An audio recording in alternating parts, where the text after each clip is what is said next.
예수 그리스도 이름으로 간절히 기도드리옵나이다. 아멘. 우리 하나님의 말씀 보도록 하겠습니다.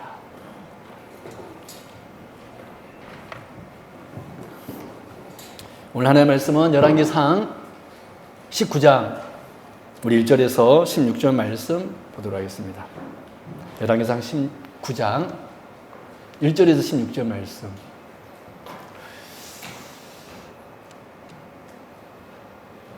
열왕기상 19장 1절에 16절 같이 교독하도록 할게요. 제가 먼저 읽고 여러분 한 절 읽으시기 바랍니다. 아합이 엘리야가 행한 모든 일과 그가 어떻게 모든 선지자들을 칼로 죽였는지를 이세벨에게 말하니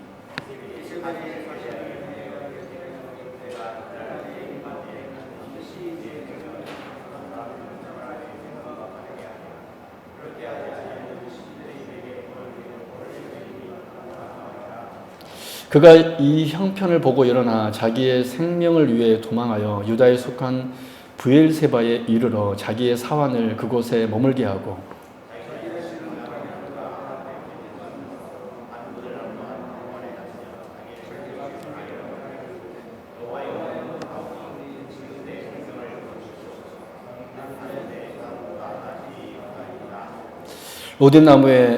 로델나무 아래에 누워 자더니 천사가 그를 어루만지며 그에게 이르되 일어나서 먹으라 하는지라.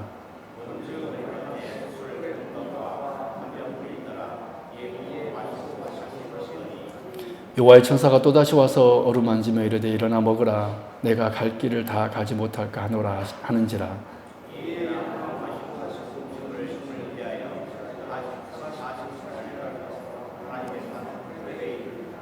엘리야가 그곳 굴에 들어가 거기서 머물더니 여호와의 말씀이 그에게 임하여 이르시되 엘리야야 내가 어찌하여 여기 있느냐.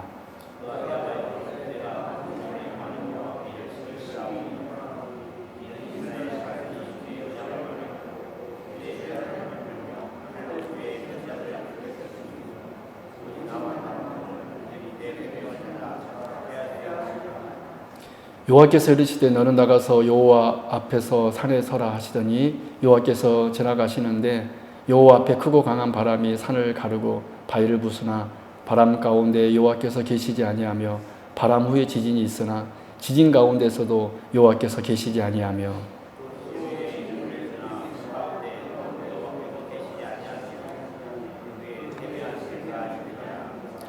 엘리야가 듣고 겉옷을 얼굴을 가리고 나가 굴 어귀에 섬에 소리가 그에게 임하여 이르시되 엘리야여 내가 어찌하여 여기 있느냐.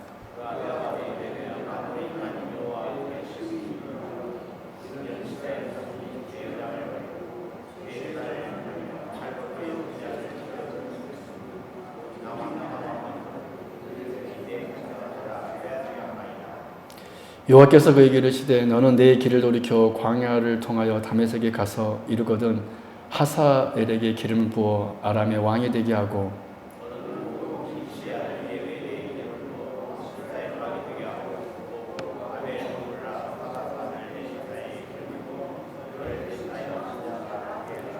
(18절까지) 읽겠습니다. 제가 먼저 17절 읽습니다. 하사엘의 칼을 피하는 자를 예후가 죽일 것이요 예후의 칼을 피하는 자를 엘리사가 죽이리라.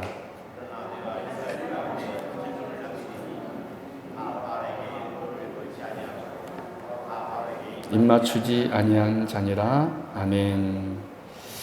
네, 할렐루야. 오늘 오신 여러분들 환영하고 축복합니다. 오늘 24년 첫 번째 또 수요 예배입니다. 오늘 또 수요 예배에 오신 여러분들을, 수요 기도에 오신 여러분들을 환영하고 축복합니다. 오늘 하나님께서 여러분들에게 충만한 은혜를 부어주시길 원합니다. 오늘은 영적 침체라는 제목을 가지고 같이 말씀을 나누도록 하겠습니다. 여러분, 주어진 사명을 감당하기 위해서는 영적으로 충만한 상태를 유지하는 것이 중요합니다. 당연한 것이지만 우리 핸드폰도 방전되면 아무리 그 핸드폰이 요즘 핸드폰이 150만 원, 심지어 비싼 거는 200만 원 되는 핸드폰도 있던데, 스마트폰도 있던데, 아무리 그런 비싼 스마트폰을 내가 가지고 있다 할지라도 방전돼 버리면 그거는 쓸모가 없는 거예요. 마찬가지로 우리가 영적으로 사명을 감당하기 위해서는 사실 영적인 충만한 상태를 유지하는 것은 매우 중요합니다. 오늘 말씀의 주인공인 엘리야 역시 영적으로 충만한 상태에서 850명의 그 바알과 아세라 선지자들과 영적 대결을 펼쳤습니다. 그리고 승리했습니다. 또한 하나님 향한 간절한 기도를 통하여서 그 3년 6개월 동안 이스라엘에 가뭄이 있었는데 여러분 생각해 보십시오. 우리나라도요, 진짜 6개월만 비가 안 내리잖아요? 우리나라 전 댐이 다 말라버립니다. 진짜 6개월만 우리나라가 또 비가 많이 오는 그런 나라 속하는데 그런 나라도 6개월만 비 안 오잖아요. 진짜 모든 댐 다 말라버려요. 근데 이스라엘 가뜩이나 별로 비도 안 오는 그 나라에 3년 6개월 동안 여러분 비 한 방 안 왔다고 생각해 보십시오. 정말 끔찍한 정말 재앙이었을 것입니다. 근데 이 바알과 아세라 선지자 이 사건 이후에 엘리야가 하나님 앞에 기도하였을 때 정말 구름에서 뭉게구름 한 조각이 떠오르더니 그것으로 인하여서 그 이스라엘에 비가 내려서 가뭄이 해갈되는 그런 놀라운 은혜까지 또 맛보기도 했습니다. 단언컨대 엘리야는 당대에 악한 왕 아합과 더 악한 왕비 이세벨에 대항해서 목숨을 걸고 영적 전투를 벌일 만큼 대단한 사람이었습니다. 그런데 오늘 본문에 등장하는 이 엘리야 선지자의 모습은 완전히 다른 모습을 하고 있습니다. 이세벨 왕비에게 생명의 위협을 느낀 그는 두려움으로 인하여서 멀리 광야로 도망을 갔을 뿐 아니라 깊은 영적인 침체에 빠지고 있는 것을 우리가 보게 됩니다. 삶의 의지를 잃어버리고 오히려 하나님 앞에 죽기를 지금 강구할 정도입니다. 여러분 4절 말씀 보십시오. 4절 우리 같이 한번 읽어볼까요? 시작.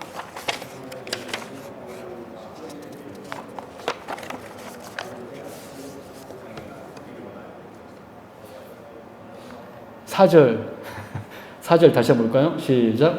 여호와여 넉넉하오니 지금 내 생명을 거두시옵소서. 나는 내 조상들보다 낫지 못하니이다.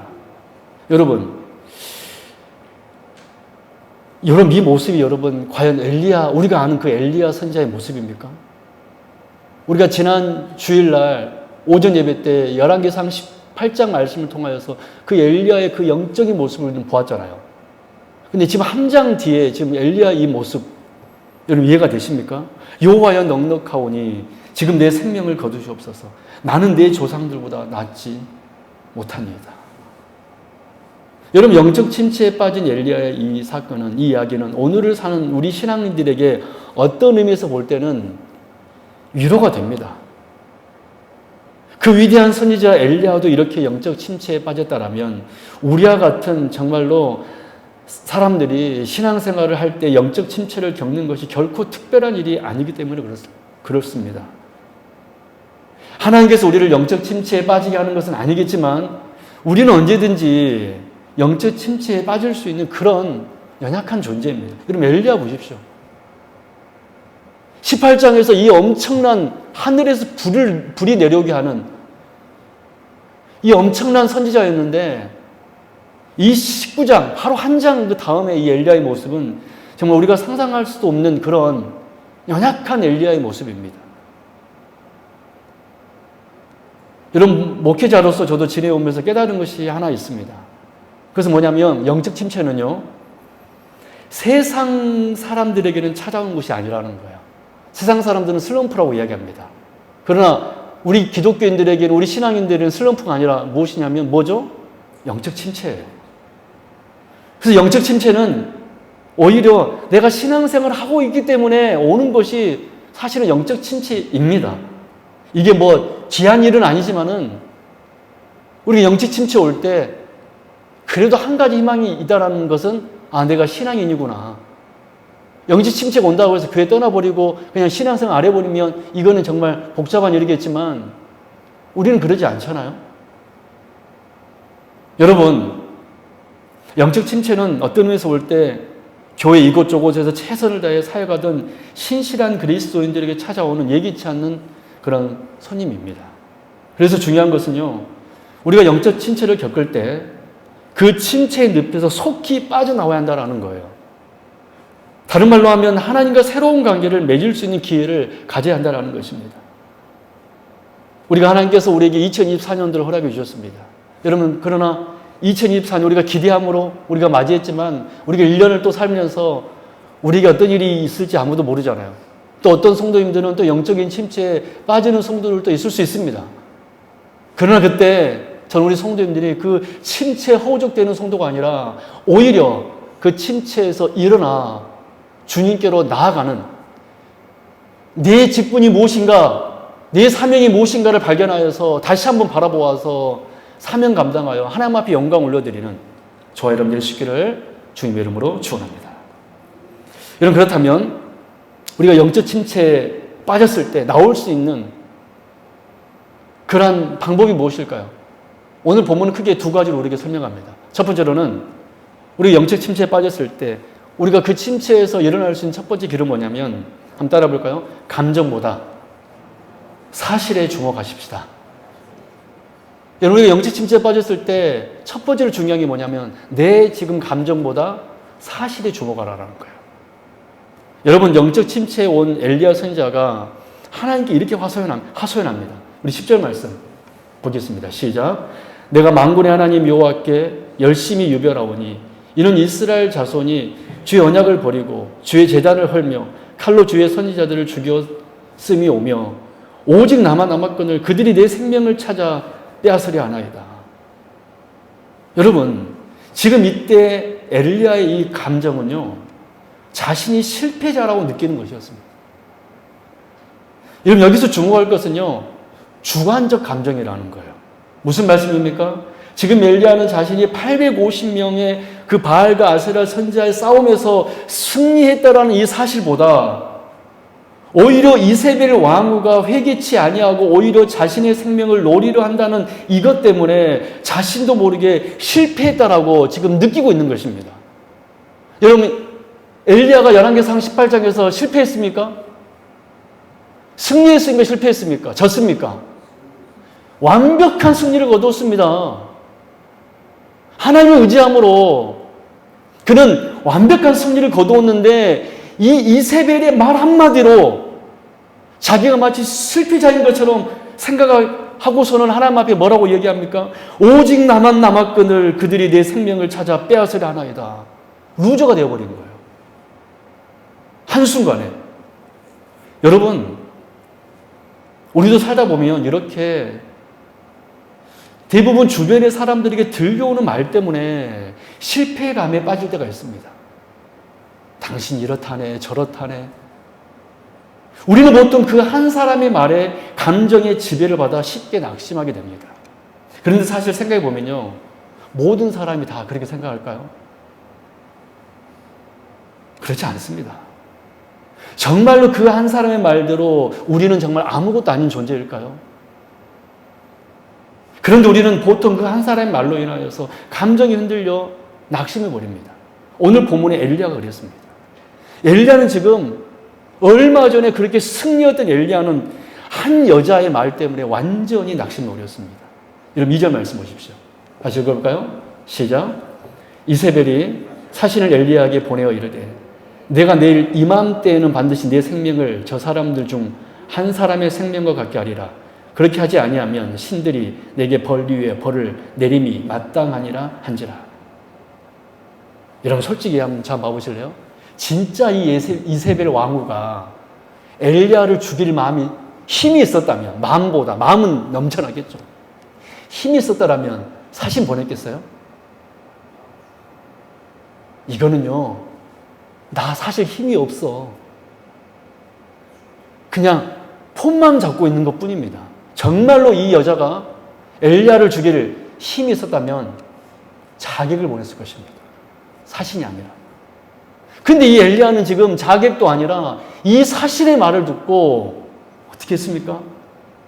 두려워 떨면서 영적인 침체에 빠져서 하나님 앞에 오직 나만 남았거늘 그들이 내 생명을 찾아 빼앗으려 하나이다라고 지금 하나님 앞에 지금 하소연하고 있는 것입니다. 여러분, 이것은요, 사실 엘리야에게 찾아온 감정적인 문제였지 사실에 근거한 것이 아니었습니다. 사실은 엘리야를 절대로 해할 수 있는 것이 아니었습니다. 여러분, 18절 말씀 보십시오. 진짜 사실이 뭔가 제가 봉독해 드릴게요.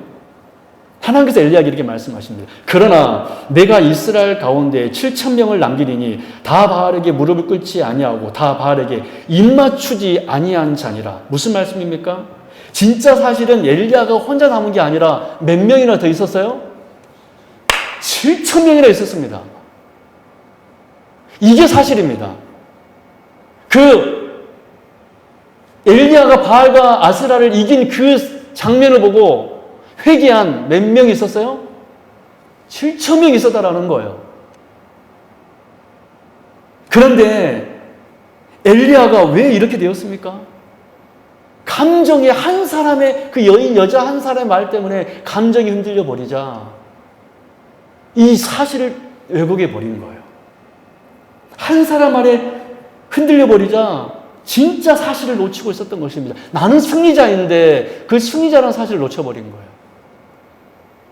근데 사실 이 엘리야로 하여금 더 사실을 애곡하게 만드는 것이 하나 있었는데 비교의식이었습니다. 여러분 4절 말씀 보십시오. 여호와여 넉넉하오니 지금 내 생명을 거두시옵소서. 나는 내 조상들보다 낫지 못하나이다. 여러분 이 말씀에서 엘리야는 지금 뭐라고 얘기하고 있습니까? 자신의 믿음의 그 선배들보다 자기가 낫지 않다라고 말하고 있습니다. 감정적으로 영적인 침체에 빠지고 나니까 이제는 자기를 자신보다 앞선 믿음의 조상들에 비해 아무것도 아닌 존재로 자기를 뭐하고 있습니까? 비하하고 있는 거예요.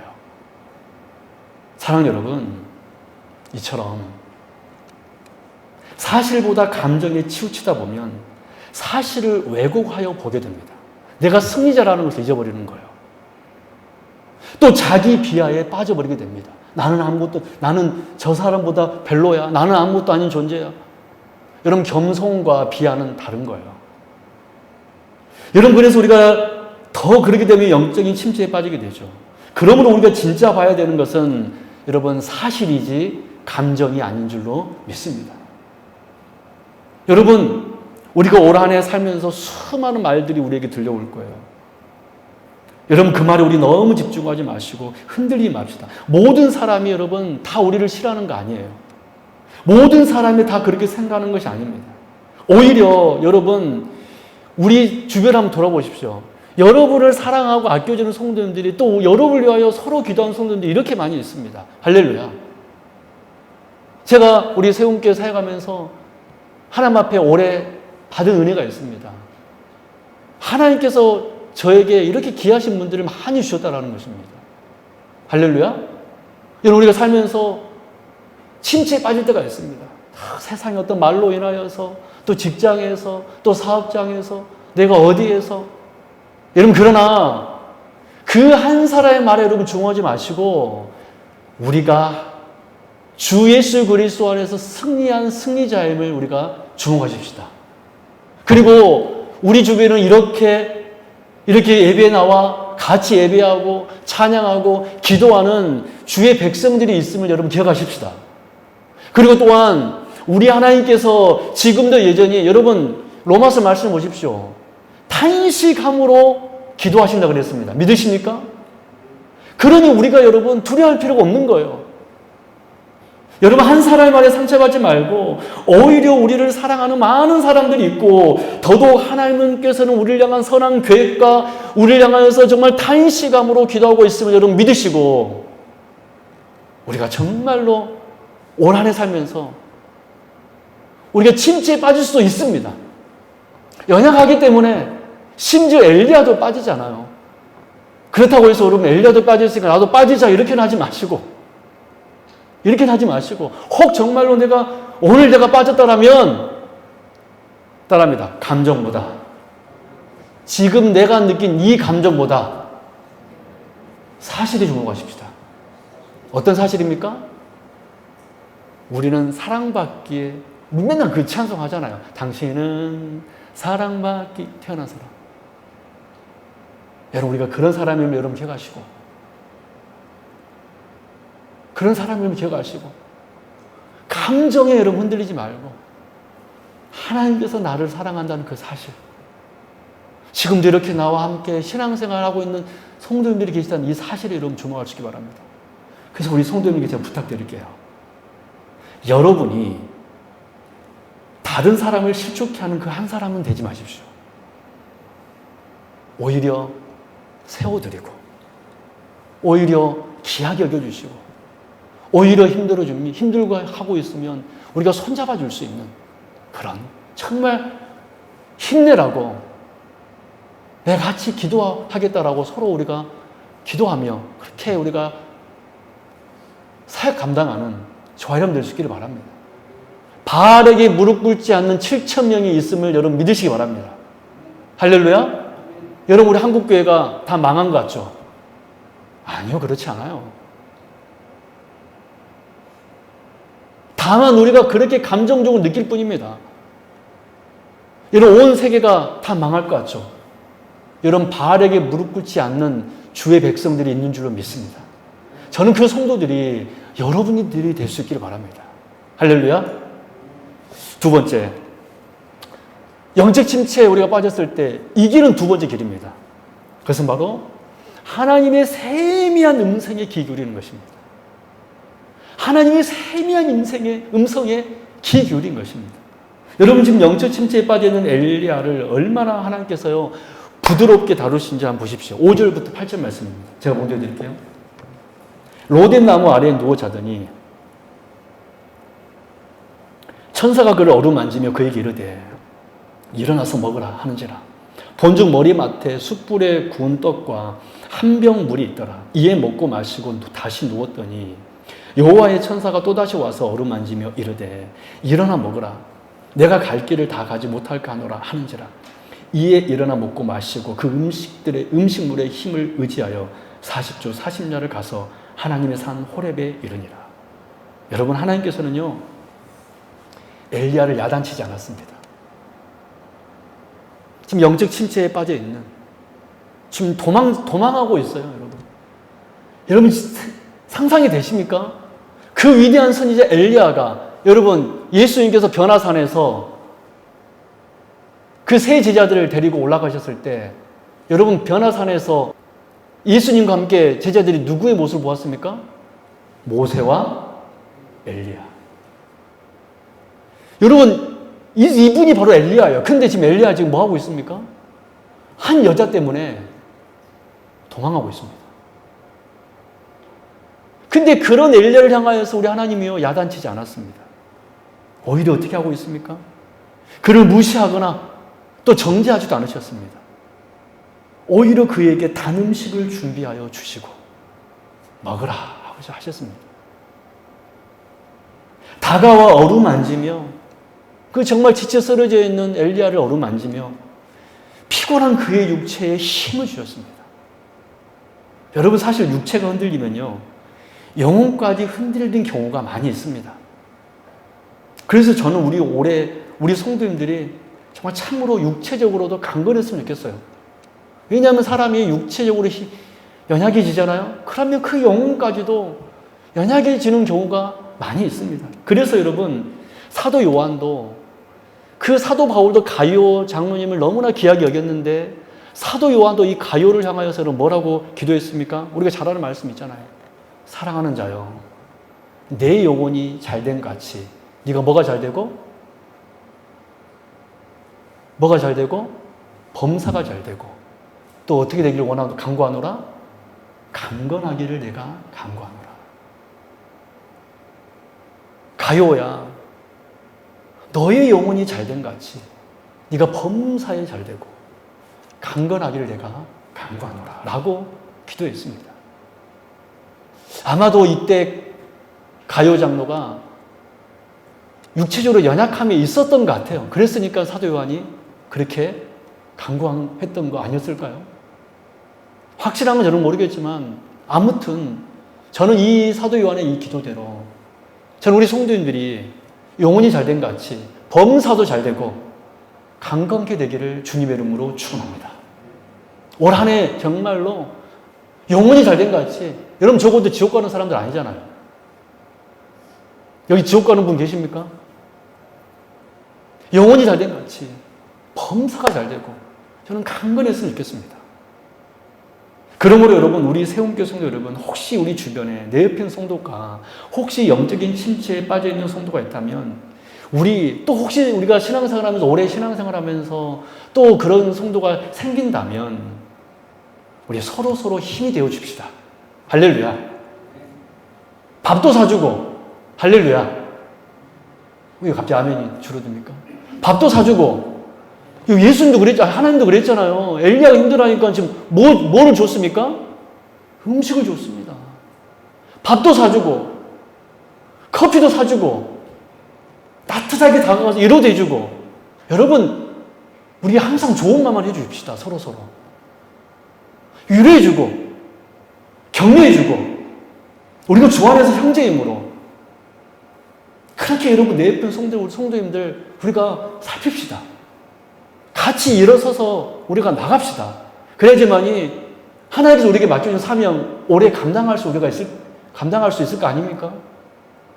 하나님께서 그래서 이 정말 힘들어하고 있는 지쳐있는 이 엘리야에게 찾아오셔서 그를 야단친 것이 아니라 그의 머리를 어루만지면서 엘리야야 먹어라. 일어나라.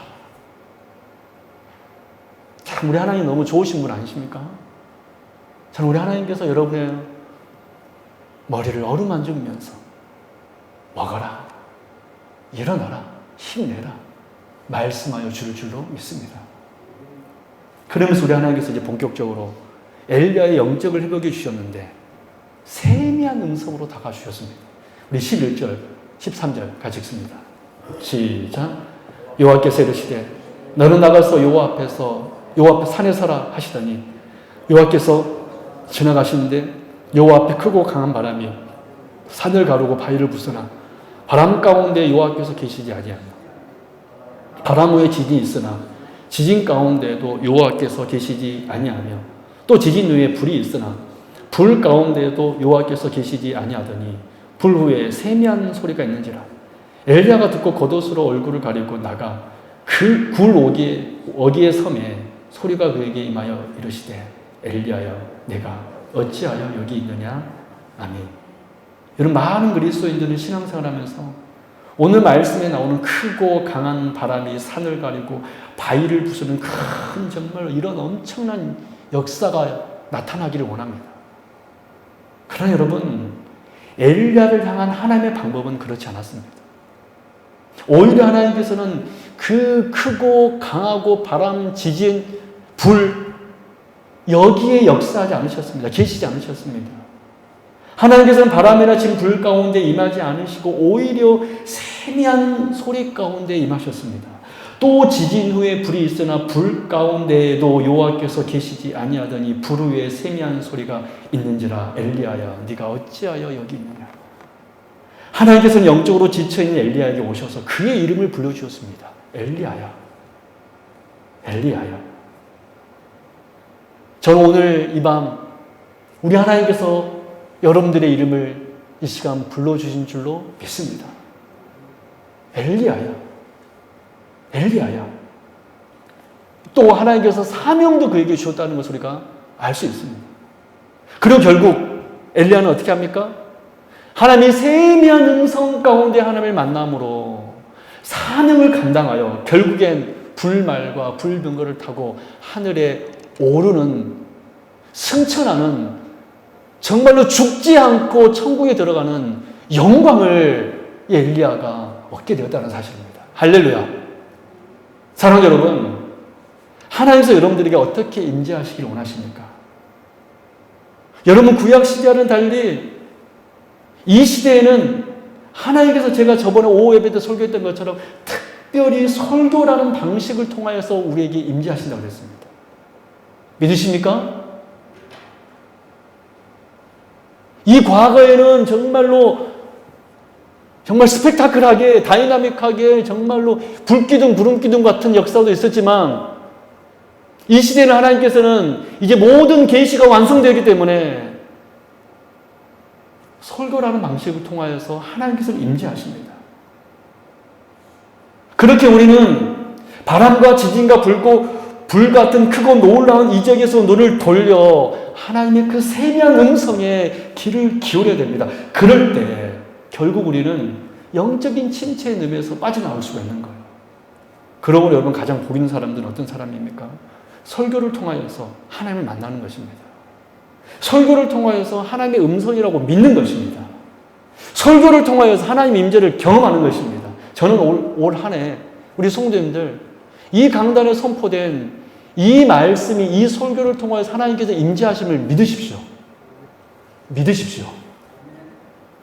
아, 김식 목사 설교 별로야. 김식 목사 뭐 이렇게 설교해. 그런 거 여러분 생각하지 말고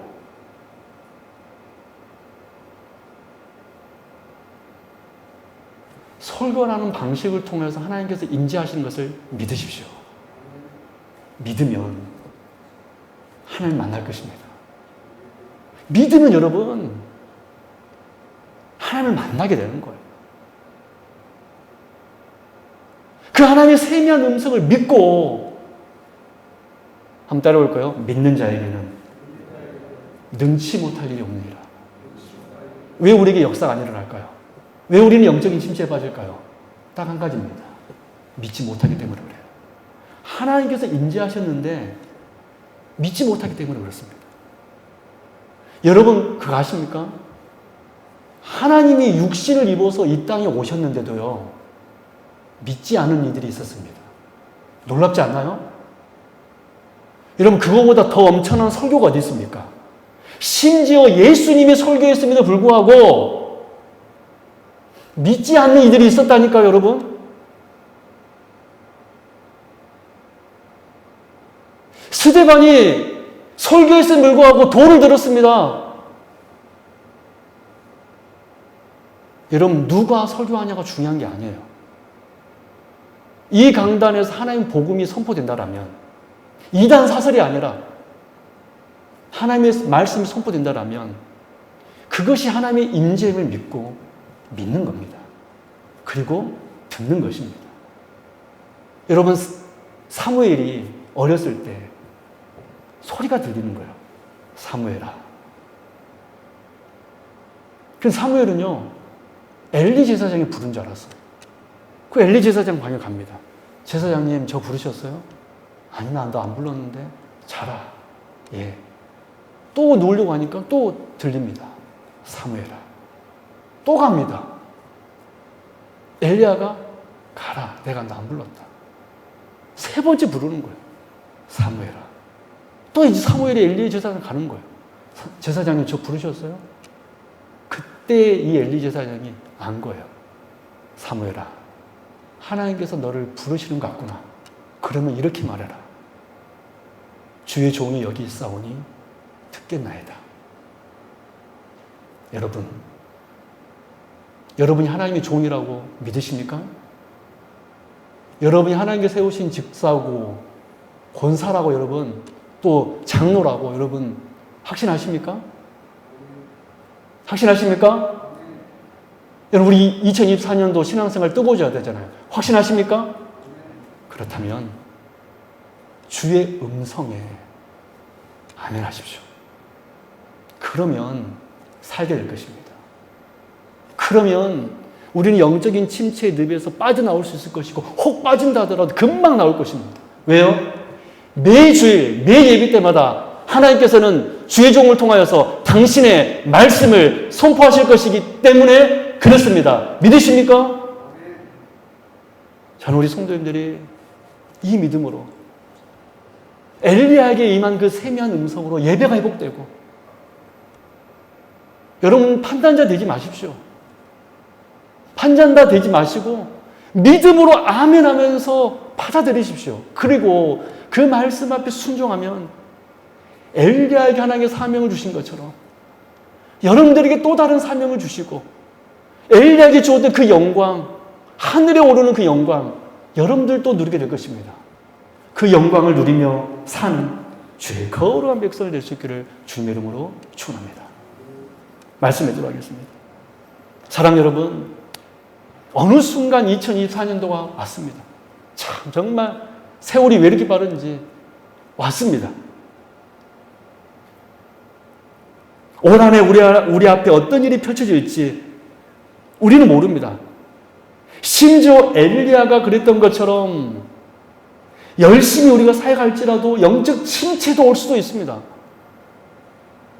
그러나 혹 영적 침체가 온다면 오늘 말씀을 기억하십시오.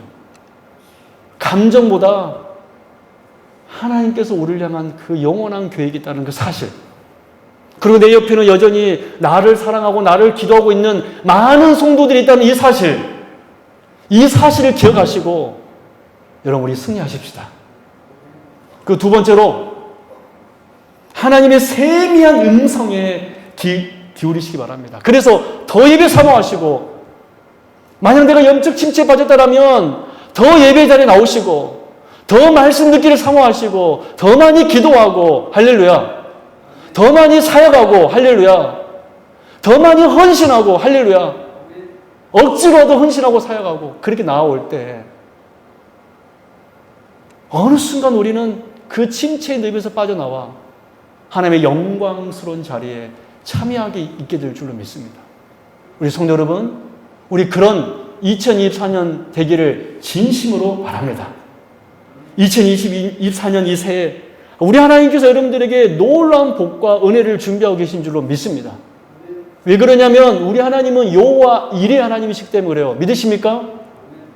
우리 하나님은요, 여러분을 위해서 지금 준비하고 계세요. 준비하고 있다라면 그 복을 받는 여기 계신 주의 백성을 낼 수 있게. 그래서 매 예배 가운데 정말 하나님을 만나고 주의 음성 들어서 기뻐하며 즐거움으로 또 집에 돌아갈 수 있는 제 고려운 백성을 낼 수 있기를 주님의 이름으로 축원합니다. 기도하겠습니다.